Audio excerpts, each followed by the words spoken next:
for this system of equations, we're going to be using the substitution method to solve it. When it's set up for y already, we know from the substitution property that y equals x, so there x equals y.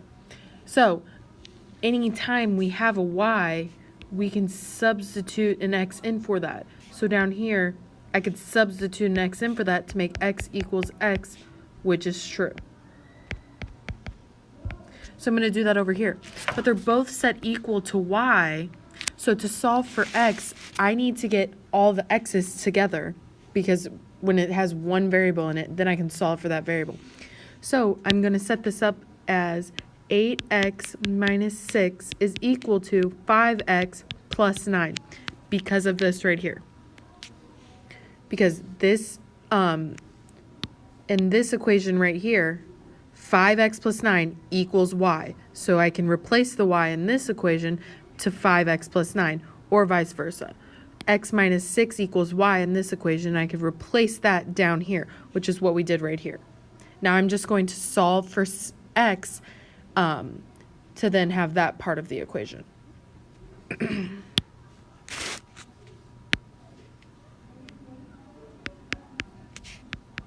going to add 6 to both sides, and while I'm doing that, I'll be subtracting 5x from both sides.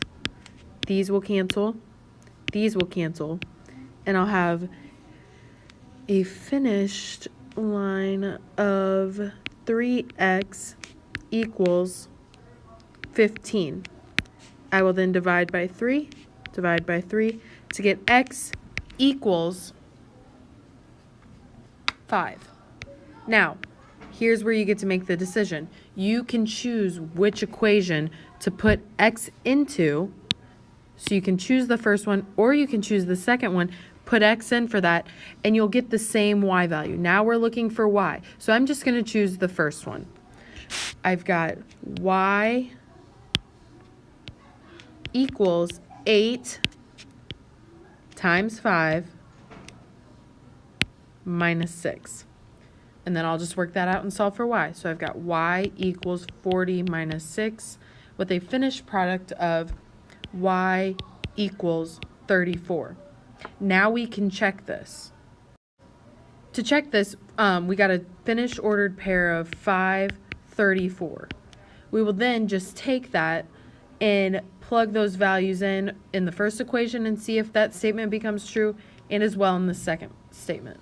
So I'll do the first one first. It'll be 34, because this is our y value, equals 8 times 5, here's our x value down here, minus 6.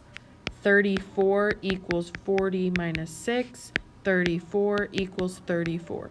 That checks. I'll then do the second one. And I've got 34 equals 5 times 5 down here for the x value, plus 9. And then I'll work that out. 34 equals 25 plus 9. 34 equals 34, and that checks as well. So our solution to this set, or to this system, is 534. For this problem, I'm also going to be using the substitution method to solve this system.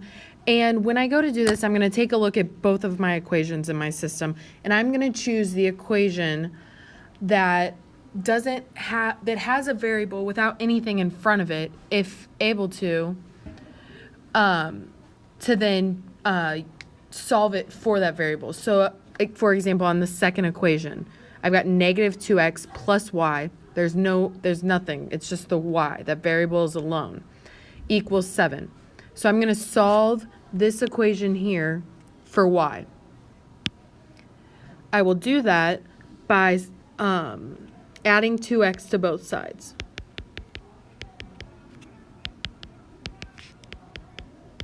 To get y equals 2x plus 7.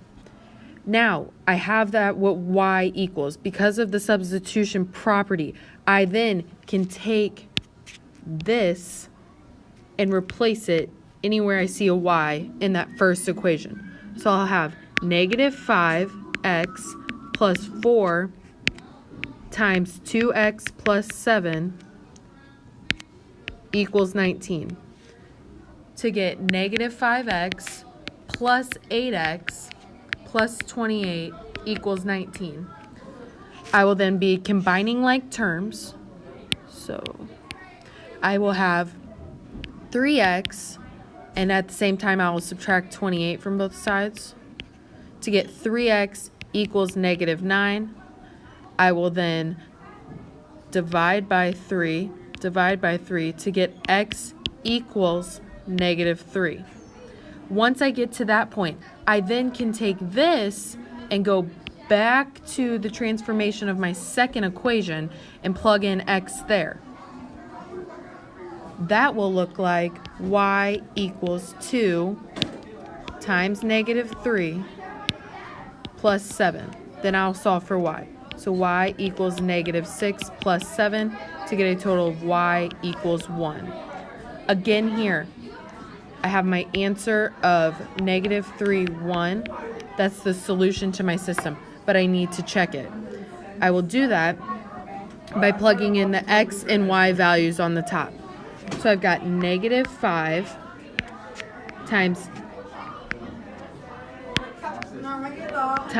negative 3 plus 4 times 1 equals 19. Now I'm just going to continue to solve this, and I get 15 plus 4 equals 19. 19 equals 19, and that checks. I'll do this again for the second equation just to check again. I get negative 2 times negative 3 plus 1 equals 7. Continue to solve that down. That becomes 6 plus 1 equals 7. 7 equals 7, and that checks.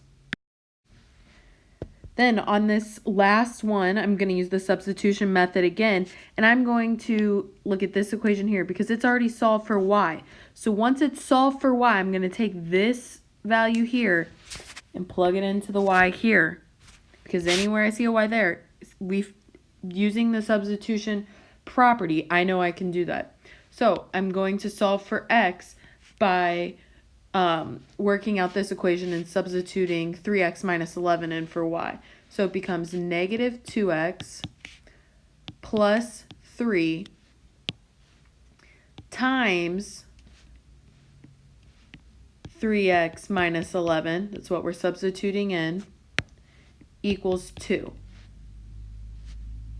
Then I'll continue just to solve for y from here. So I've got negative 2x plus, I'm going to use the distributive property, plus 9x minus 33 equals 2. I'll continue to solve for x here. I'll combine like terms and add 33 to both sides at the same time.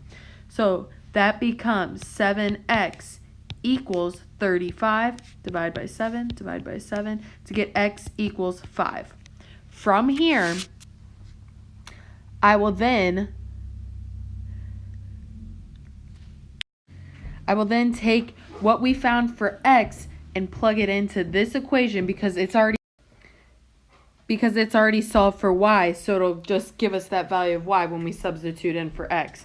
So that becomes 3 times 5 minus 11 equals y. I will then continue to work this problem out, and I'll have 15 minus 11 equals y. 15 minus 11 is 4 to get 4 equals y. My ordered pair becomes 5, 4. Then I'll check this by substituting in 5 for x in both equations and 4 for y in both equations. So I have negative 2 times 5